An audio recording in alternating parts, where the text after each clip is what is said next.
오늘 본문을 가지고 사귐과 누림의 공동체라는 제목으로 함께 말씀을 잠시 나누겠습니다. 군중 속의 고독이라는 말을 아마 들어보셨을 겁니다.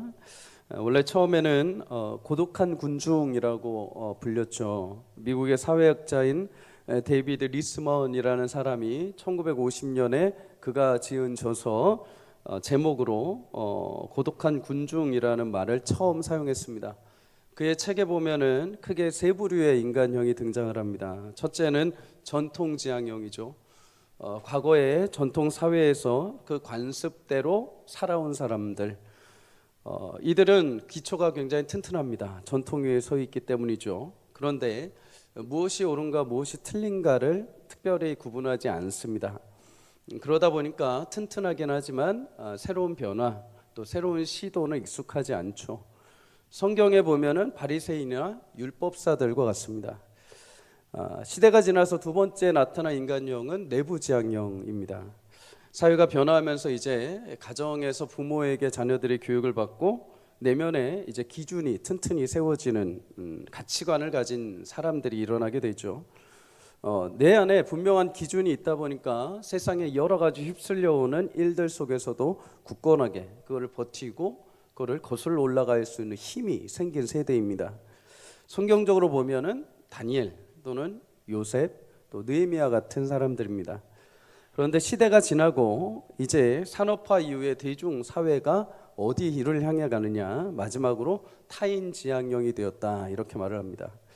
타인지향형, 이제 대가족에서 핵가족화로 이루어지고 또 전통도의 의존도 낮아지게 되고 무엇인가 옳은가 보다 지금 무엇이 유행인가에 더 민감한 시대가 되었다는 거죠.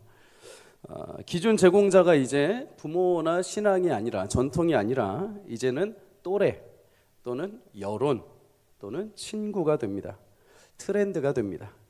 그래서 타인지향형은 지금 이 시대에 뭐가 제일 중요한지, 뭐가 제일 유명하고 뭐가 제일 사람들이 좋아하는지 여론에 굉장히 민감을 한다는 거죠. 레이더와 같은 자신의 감각을 가지고 사람들이 무엇을 좋아하는지 또 무엇에 사람들이 익숙한지를 따라간다는 겁니다. 그러다 보니까 사람들 앞에서 자신에게 보여지는 거에 대해서 되게 민감하게 반응한다고 합니다. 사람들이 내가 이렇게 하면 뭐라고 생각을 할까? 그렇게 살다 보니까 사회적인 갈등은 많이 없다고 합니다. 사람들의 어떤 트렌드를 같이 따라가다 보니. 그런데 문제는 뭐냐? 리스먼이 이 부분에서 한 가지를 우려를 나타냅니다. 타인지향형은 많은 사람들 사이에 있지만 정작 자신을 잃어버린다는 겁니다. 친구가 많이 연결되고 사람들은 많이 알지 모르지만 그 안에 정작 자기 자신이 없다는 것입니다.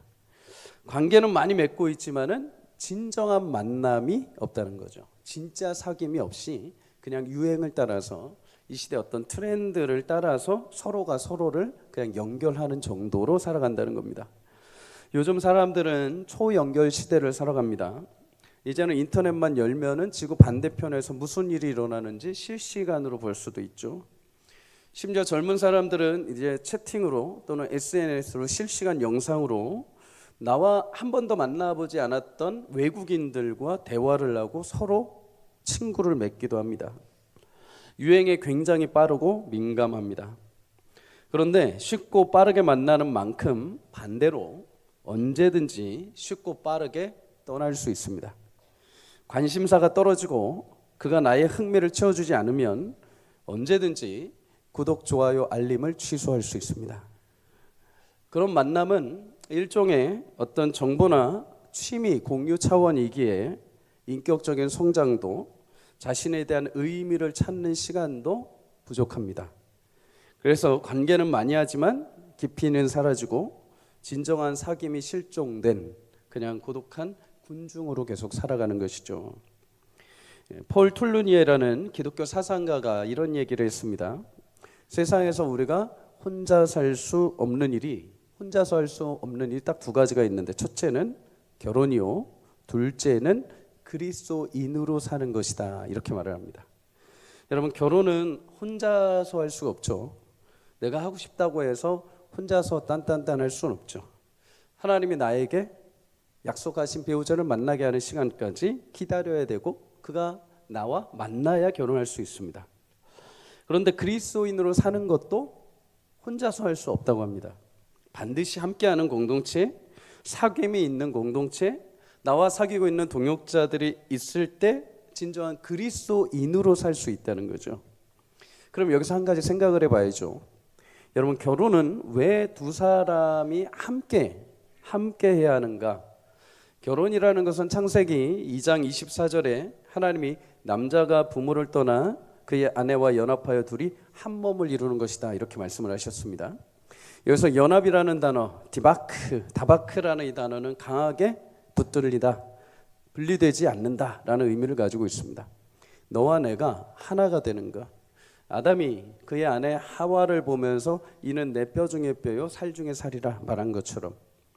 그런데 여러분, 왜 혼자가 아니라 둘이어야 되는가? 둘이 붙어야 되는가? 지난 주일에 말씀을 나눴던 것처럼 혼자는 하나님 앞에 사명을 감당할 수가 없습니다.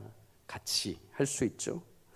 또한 가장 중요한 것 중에 하나는, 하나님은 사람을 창조하실 때 하나님의 형상과 모양으로 창조하셨죠. 그런데 그때 하나님은 삼위 하나님이셨습니다. 삼위 하나님의 모습, 하나님의 형상과 모양으로 창조했다는 것은 삼위 하나님의 연합된 모습이 투영되어 있다는 것이죠. 여러분, 삼위 하나님은 서로 안에 존중하시고 서로 영적인 사랑, 영적인 이해, 영적인 그의 아름다운 모든 영광을 서로 존대하시는 분들이십니다. 한마디로 서로가 연합되어 계실 때 하나님의 진정한 형상과 모양이 완성되시는 분들인 거죠. 사람도 그래서 혼자서는 하나님의 형상을 완성할 수가 없습니다. 성령 하나님, 예수 그리스도 하나님, 성부 하나님께서 하나가 되실 때 완전한 하나님의 형상의 모양을 드러내시는 것처럼 우리에게도 하나님은 그 형상과 모양을 투영해 주셨는데 혼자 있을 때는 안 되고 서로가 서로를 만나서 하나님 앞에 연합될 때 그 안에 완전한 하나님의 형상이 회복되는 것이죠. 우리가 그리스도를 사는데 혼자 할 수 없다는 의미가 여기 있습니다. 예수님은 12제자를 부르십니다. 소그룹으로 공동체로 불러주셨습니다. 그 안에는 세리 마태도 있고 어부도 있고 열심당원이었던 시몬도 있습니다. 여러분, 여러 사람들이 조합되어서 12명이 그 안에 있습니다. 예수님은 이들을 부르시고 뭐라고 말씀하시느냐? 요한복음 17장에 너희가 서로 사랑할 때 세상에 있는 다른 사람들도 나를 믿게 되는 결과가 올 것이다, 이렇게 말씀하십니다. 너희가 혼자서 있을 때가 아니라 너희가 진짜 그리스도인이라면 내가 묶어준 너희 안에서 나를 따라서 살아가는 모습을 볼 때 세상 사람들이 하나님의 아름다운 형상과 모양을 보게 된다는 것입니다. 사람이 왜 혼자서 그리스도인으로서의 삶을 살아낼 수 없다는 것을 조금 이해가 가시죠. 하나님은 우리 가운데 하나님 형상을 각각에게 투영해 주셨습니다. 그런데 그게 마치 퍼즐과 같은 거죠. 퍼즐은 혼자서는 그림을 완성해낼 수 없습니다. 아주 작은 흔적만 볼 수 있죠. 대략 봤을 때 이거는 무슨 그림이겠다, 이거는 대략 바다 풍경 같아, 이거는 대략 숲 같아 정도인 거죠. 그러나 완벽한 그림은 알 수 없습니다. 언제 완벽하십니까? 모두가 모였을 때, 모두가 모여서 서로 짜맞춰지고 서로 위치를 맞추고 칸을 맞추는 수고와 노력이 있을 때 이 그림이 전체가 이런 모습이구나 라는 것을 알게 되는 거죠. 하나님은 우리 가운데 그리스도의 형상을 보이실 때 그렇게 하나하나 투영을 해 놓으셨습니다. 그래서 우리가 모였을 때 서로 안에서 공동체로 살아갈 때 그때서야 진짜 하나님의 형상과 모양으로 그 흔적들이 드러나게 되는 거죠. 어제 노아에 대해서 우리가 말씀을 나눴습니다. 노아가 500세 할아버지가 되어서 방주를 짓는데 혼자서 여러분 가능했겠습니까? 아니요. 그의 아내, 자식들, 며느리들이 함께 있었기 때문에 그는 하나님 앞에 순종함으로 방주를 지어낼 수 있었습니다. 여러분, 우리가 함께함으로 하나님의 형상이 완성되는 줄 믿습니다. 혼자서는 안 됩니다. 혼자서는 난 그냥 퍼즐 한 조각에 불과합니다. 퍼즐들이 맞춰지고 맞춰짐으로 인하여 하나님의 거룩한 공동체의 형상이 완성될 줄 믿습니다. 이를 위해서 먼저 하나님은 나를 주님의 사귐의 자리로 부르셨다는 사실을 꼭 기억하시기를 축복합니다. 하나님은 우리를 구원하실 때 가장 먼저 부르실 때는 개인적으로 부르십니다. 개인적으로. 오늘 말씀을 기록한 사람은 요한입니다. 요한은 예수님의 제자 중에 가장 어린 제자였다라고 말을 하죠. 그래서 성경에 보면 요한이 가장 사랑받는 제자였습니다. 어리니까는 아마도 예수님 눈에는 안쓰럽기도 했지만 귀엽기도 했을 것 같습니다. 그든 모든 제자가 다 자기보다 어른인 제자들이 다 순교할 때까지 남습니다. 그리고 유일하게 순교하지 않는 제자로 남겨두시죠, 하나님이. 그는 요한계시록을 작성하고 밤모습에서 요한계시록을 작성하고 에베소에서 요한복음과 요한 1, 2, 3서를 작성을 합니다. 그런데 그를 부르실 때 하나님이 다른 제자들과 마찬가지로 요한을 부르실 때 마태복음 4장에 보면 그의 형 야고보와 그물을 깃고 있을 때 찾아가셔서 개인적으로 부르십니다. 마태복음 4장 22절에 이렇게 말하죠. 그들이 곧 배와 아버지를 버려두고 예수를 따르니라. 혼자 있을 때, 형하고 같이 있을 때 예수님을 가서 개인적으로 택하여 부르십니다. 예수님은 우리 인생에 찾아오셔서 구원해 주실 때, 부르실 때도 똑같습니다. 여러분, 이렇게 무리가 돼서 우리를 부르시지 않으시죠? 항상 하나님은 개인적으로 우리를 불러주십니다. 누군가가 교회 와봐, 힘들지? 교회 와서 기도해, 하나님이 들러주실 거야. 나는 우연찮게 생각도 못했는데 아주 어린 시절 교회를 다니다가 한동안 교회를 쭉 안 다니는데 갑자기 마음에 하나님 감동 주셔서 이제 교회 가야겠다. 개인적으로 부르셔서 오시는 분들도 있어요.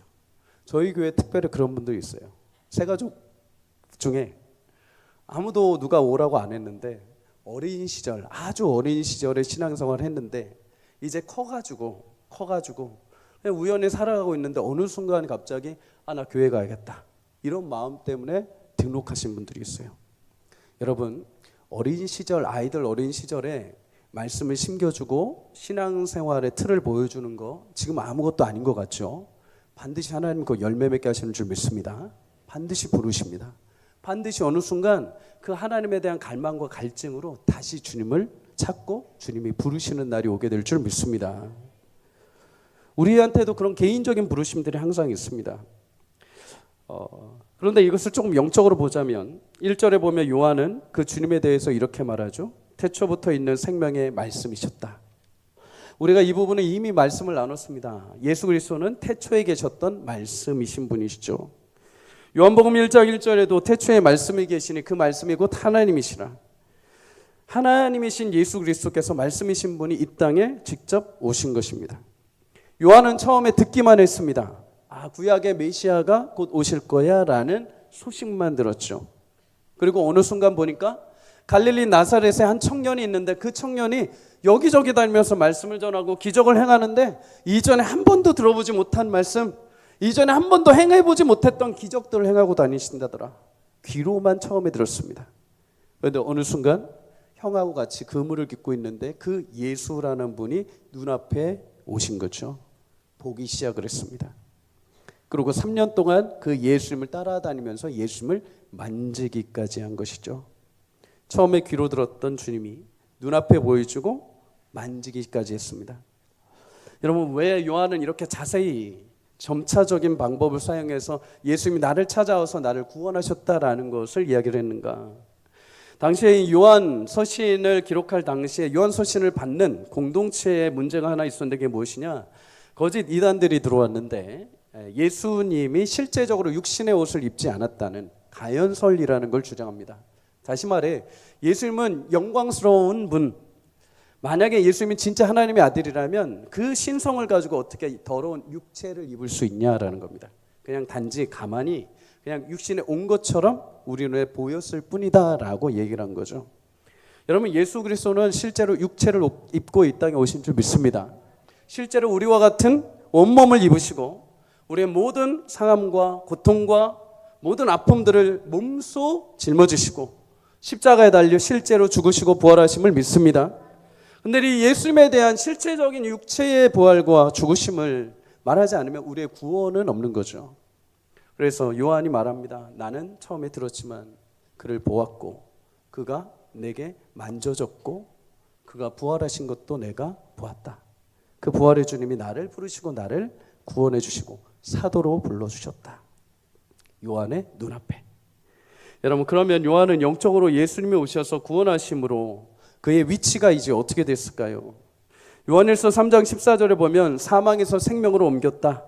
로마서 8장 15절에 보면 성령을 받아서 이제 우리가 죄의 종노릇하지 않고 하나님을 아버지라고 부르게 되었다라고 말합니다. 이제는 죄의 종노릇하는 자리가 아니라 하나님의 부르심을 받은 아버지의 아들의 자리에 서게 된 것이죠. 그러면 예수님이 나를 찾아오셔서 자녀가 되게 하셨으면 이제는 여러분 이 세상에 우리가 살 때 세상과 같은 모습으로 살 수 없다는 것입니다.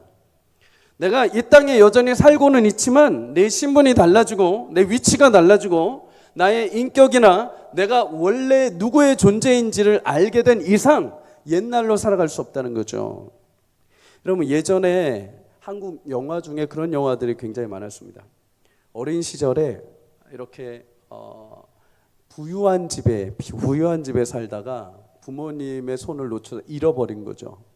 그랬고 미안하지만 좀 안 좋은 생활을 막 이렇게 한 겁니다. 그러다 나중에 이렇게 아빠 엄마가 찾고 찾아서 어느 순간 막 힘들게 살고 있는데 짜란 하고 나타나서 너는 내 아들이었다. 이러면 이제 인생이 바뀌는 거죠. 그러면서 이제 갑자기 대골 같은 집에 가 살고 이렇게 하는 겁니다. 근데 만약에 여러분 그렇게 대골 같은 집에 다 갔는데 나는 옛날이 좋아요, 아빠 엄마. 이렇게 인사만 한 것도 좋습니다 하면서 다시 옛날에 그 어려운 삶으로 돌아가는 사람은 한 명도 없습니다. 내 신분이 원래 아빠 엄마 자식이고 원래 내가 있어야 될 곳이 이곳이야 라고 한다면 여기에서 이제 살기 시작하는 거죠. 우리도 마찬가지입니다. 하나님의 복된 자녀로 우리를 하나님 형상과 모형으로 창조하신 줄 믿습니다. 그런데 그 죄로 인하여서 우리가 잠깐 그 죄의 자리로 이동된 것이죠. 그러나 하나님은 우리를 잊지 않으시고 예수 그리스도를 통해서 하나님의 복된 자녀의 자리로 다시 이동시켜 오신 것입니다. 그러면 이 신분과 이 영광을 가지고 이 땅에 아직 죄가 가득한 이 땅에 살 때 어떤 일이 벌어질까요? 존재적 위치가 분명히 바뀌긴 했지만 실존적인 삶에 있어서는 분명히 마찰이 있을 수밖에 없죠. 갈등이 있을 수밖에 없습니다. 세상 사람들은 공휴일이라고 해서 여기저기 놀러 다니지만 나는 하나님 아버지를 믿는 자로서 주일마다 안식일을 지키면서 하나님의 그 은혜를 사모하고 하나님의 복을 누리고 그것이 나의 안식이고 나의 기쁨인 것을 우리는 살아가는 것이죠. 세상 사람들은 밟고 일어서는데 나는 하나님으로부터 모든 것을 받은 자로 나는 용서하고 사랑하고 때로는 나는 다른 사람들 앞에서 그냥 이해하고 보듬어 주기도 합니다. 세상과 완전히 대조되는 것이죠. 달라지는 것입니다. 여러분, 이때 세상은 그냥 세상대로, 성도는 그냥 성도대로 살면 얼마나 좋겠습니까? 그런데 세상이 그렇게 놔두지 않습니다. 세상은 세상을 따라오기를 바라는 거죠. 그래서 갈등이 생기기 시작을 합니다. 그게 주일에 나는 노아의 인생이죠. 하나님이 찾아오셔서 부르셨는데 이제 다르게 돼야 됩니다. 나는 세상에 가서 흥청망청 노는 게 아니라 방주를 지어야 됩니다. 근데 세상은 방주 짓지 말고 놀러 오라는 거죠. 죄로 가득한 세상에서 하나님은 노아를 대안 공동체로 삼아주셨습니다. 예수님을 믿고 방주를 짓고 하나님의 꿈이 멈추지 않도록 살게 하신 거죠. 그런데 그럴수록 세상이 계속해서 갈등을 부추깁니다. 저 바보, 저 인생 왜 저래? 지금 이 시간 저렇게 허비하고 뭐 하는 짓이야? 여러분, 이때 만약에 내가 힘들다고 자신이 없다고 세상과 같아지면 그럼 여러분 그냥 세상과 같은 공동체가 되는 것입니다. 갈등은 없지만 아무런 대조도 아무런 대응 공동체가 되지 않는 거죠. 근데 만약에 이때 옆에 그렇게 말씀으로 사는 누군가가 있다면 어렵지 않겠죠. 같이 누군가가 옆에서 그렇게 살고 있다면 나도 그렇게 할 수 있겠죠. 그러므로 공동체는 여러분 선택사항이 아니라 하나님이 그를 불러내시고 이 세상에서 하나님의 거룩한 자녀로 살 수 있도록 하나님이 보울타리로 공동체를 만들어 주신 줄 믿습니다. 종종 저는 간증을 들을 때가 있습니다. 온라인으로. 근데 일반 성도님들의 간증도 종종 듣지만 특별히 목사님들의 간증을 많이 듣습니다. 목사님, 연배 많으신 목사님들. 제가 목사님들 간증을 들을 때 가장 위로가 되고 힘이 되는 부분이 뭐냐? 이렇게 했더니 뭐 40일 금식기도 했더니 아니면 이렇게 사역을 했더니 이렇게 목회 철학을 두었더니 이렇게 부흥했다 하더라도 사실 이런 건 별로 큰 관심 없습니다. 제가 가장 은혜 받고 위로되는 부분은 그 목사님들이 남들이 알아주지 않는 내면의 그 치열함과 도전과 아픔이 있었다는 고백을 들을 때, 아, 이게 나에게만 있는 게 아니었구나. 아, 이게 나에게만 있는 도전이 아니구나. 아, 나만 이렇게 짊어지고 가는 게 아니구나. 나만 그런 생각을 가졌던 게 아니구나. 그러면서 남들이 부러워할 만한 그 목사님을 보면서, 아, 저렇게 내면적으로 수많은 갈등이 있었는데도 뚜벅뚜벅 저 걸어가는 모습을 보면서 저도 위로가 되는 거죠. 아, 그럼 나도 가야겠다. 주님이 가셨던 그 길을 선배 목사님들이 가는 것을 보면서, 아, 나도 그러면 갈 수 있겠다 하면서 용기 내어 같이 가는 것이죠. 여러분, 공동체가 그런 것입니다. 나는 혼자 할 수 없지만 누군가가 옆에서 함께 걸어가고 있다는 것을 볼 때마다 위로가 되는 거죠. 여러분들 누군가의 간증과 목장 안에서 여러분들 모임을 할 때, 누군가 자신의 연약함을 이렇게 딱 드러냈을 때, 아, 나도 그런 적이 있는데, 아, 나도 그것 때문에 고민하고 있는데 저 사람도 그것 때문에 아파하고 있구나 라는 말을 들을 때, 이거는 누군가가 답을 제시하지 않는데도 불구하고 그 얘기만 들어도 그냥 위로가 되는 겁니다. 그냥 치료가 되는 거죠. 그냥 용기가 일어나게 되는 거죠. 사랑하는 여러분, 서로가 서로에게 위로가 되고 격려가 되는 그 공동체를 통해서 하나님은 우리를 온전하게 인도해 가시는 영적인 거룩한 성도의 삶으로 이끌어 가실 줄 믿습니다. 성경을 보면 항상 부르실 때 하나님이 이렇게 개인적으로 부르시지만, 개인적으로 부르셔서 어디에 두시냐면 공동체에 부르십니다. 공동체에 넣습니다. 하나님은 아브라함을 부르셔서 공동체 민족을 세우십니다. 모세 한 사람을 통해서 하나님은 광야에서 이스라엘 백성들 공동체로 모으십니다. 제자 한 사람 한 사람을 불러서 하나님은 12명의 공동체 안에 두십니다. 왜요? 이렇게 불러놔야 하나님의 사명이 완성되고 흔들리지 않도록 하나님께서 보호 울타리를 쳐주신 거죠. 베드로전서 2장 9절은 이렇게 말합니다. 함께 읽습니다. 시작. 그러나 너희는 택하신 족속이요 왕 같은 제사장들이요 거룩한 나라요 그의 소유가 된 백성이니 이는 너희를 어두운 데서 불러내어 그의 기이한 빛에 들어가게 하신 이의 아름다운 덕을 선포하게 하려 하심이라. 아멘. 분명히 우리를 부르셨죠. 그런데 부르셨는데 뭐라고 하는가? 택하신 족속이라고 합니다. 제사장들이라고 합니다. 거룩한 나라라고 말합니다. 너희가 소유된 그 백성이라고 말합니다. 개인이 아니라, 개인을 부르셨지만 모두 공동체 안에 하나님께서 보호 울타리로 넣으신 거죠. 사랑하는 여러분, 신앙의 위기가 찾아올 때 혼자 있으면 흔들리게 되어 있습니다. 그러나 공동체 안에 함께 있을 때 잠시 기대고, 잠시 위로받고, 잠시 힘을 얻을 수 있는 용기를 얻게 되어 다시 믿음의 경주를 해갈 수 있는 축복이 있기를 주의 이름으로 소망합니다. 올 한 해 그런 소그룹을 만들어갈 수 있기를 주의 이름으로 축복합니다. 혼자 여러분 고독함 가운데 계시지 말고 하나님이 나에게 맡겨주신, 나에게 만나게 하신 하나님의 귀한 공동체라는 것을 기억하시고 사랑하려고 노력을 하십시오. 애착을 가지려고 노력을 하십시오. 누군가 먼저 다가오지 않으면 내가 먼저 다가가려고 노력을 해보십시오. 아, 우리 공동체는 안 돼 이런 게 아니라 내가 공동체를 바라보는 시선을 다르게 하면 조금씩 거기서부터 새로운 변화가 일어나게 될 줄 믿습니다. 오늘 마지막으로 3절과 4절을 함께 읽습니다. 시작. 우리가 보고 들은 바를 너희에게도 전함은 너희로 우리와 사귐이 있게 하려 함이니 우리의 사귐은 아버지와 그의 아들 예수 그리스도와 더불어 누림이라. 우리가 이것을 쓰면 우리의 기쁨이 충만하게 하려 함이라. 아멘. 우리 기쁨이 충만하게 하려 한다. 내가 이것을 너에게 전하는 것은 내가 기쁘고 싶다라는 것이 아닙니다. 이미 나는 예수 그리스도 안에서 사귐이 있고 풍성한 기쁨이 있는데 너희에게도 하나님이 사귐으로 찾아오셨고 너희에게도 이 기쁨이 있으니 함께 흔들리지 말고 주님과 사귐으로 그 풍성한 기쁨을 누리면서 살라는 거죠. 여러분, 요한일서를 읽어보시면 아시겠지만은 우리라는 단어가 많이 나옵니다. 우리 1절에서 4절까지만 해도 7번이나 나옵니다. 사실 요한은 우리라는 단어를 쓸 수 있는 사람이 아닙니다. 요한은 형 야고보가 있었죠. 야고보와 요한. 그런데 이 야고보와 요한의 어머니는 굉장히 교육열의 특심이 있었던 분입니다. 유일하게 예수님에게 찾아가셔서 이 어머니가 예수님, 우리 두 아들 잘 부탁합니다. 우리 두 아들 꼭 예수님 나중에 이렇게 한 자리 하시면 한 놈은 오른쪽에 한 놈은 왼쪽에 순서는 뒤바뀌어도 됩니다. 그러나 두 놈 다 올려주십시오. 이렇게 뒤에 가서 예수님에게 이렇게 하신 어머니입니다. 여러분, 요한은 우리라는 사람이 아닙니다. 밟고 일어서야 되고 내가 우뚝 서야 되는 사람이었습니다. 그런데 지금 그가 우리라는 단어를 계속 사용합니다. 요한 1서를 보면 어떤 개인 특별한 이름이 등장하지 않고 계속 우리 나옵니다. 하나님의 목적은 나 혼자 구원받고 나 혼자 잘 되는 것이 아니라 하나님은 이제 나의 형제, 나의 자매, 오늘도 흔들리고 무너지고 쓰러져가는 우리 모두를 하나님이 기뻐하시고 사랑하시고 구원의 기쁨을 누리게 하신다는 것을 그는 노년 마지막에 이제 완전히 깨닫고 마지막 서신을 기록하면서 우리가 함께 하나님의 사랑받은 자요, 우리가 하나님 앞에 사귐을 얻은 자요, 우리 모두가 그 사귐 안에 하나님의 기쁨이 충만한 자들이다.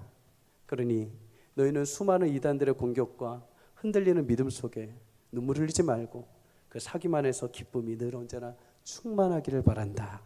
그렇게 권면하고 있는 것이죠. 자, 여러분, 요한은 말합니다. 우리가 보고 들은 바 전한 모든 이유, 그 모든 것이 주님으로부터 온 사귐이고 주님 안에서 풍성한 기쁨이 넘치게 하려 합니다. 자, 여러분, 주님은 여러분을 주님의 거룩하신 은혜로 여러분과 사귐으로 불러주신 줄 믿습니다. 그리고 그 부르심의 사귐을 통해 기쁨이 충만하게 하실 줄 믿습니다. 그 기쁨은 함께 모일 때 하나님의 형상을 완성하시고 더 풍성한 배가가 넘치는 기쁨으로 채워가시는 축복을 주실 것입니다. 올 한 해 우리 교회 안에 어떤 누구도 혼자 고독함 가운데 외로움 가운데 신앙생활하는 것이 아니라 내 옆에 있는 우리 가족, 내 옆에 있는 아빠, 영적인 어머니들, 내 영적인 삼촌들, 내 영적인 자녀들을 통해서 하나님이 주시는 위로와 기쁨과 그 사귐의 충만한 은혜를 누리는 귀한 한 해가 되시기를 주의 이름으로 간절히 축복합니다.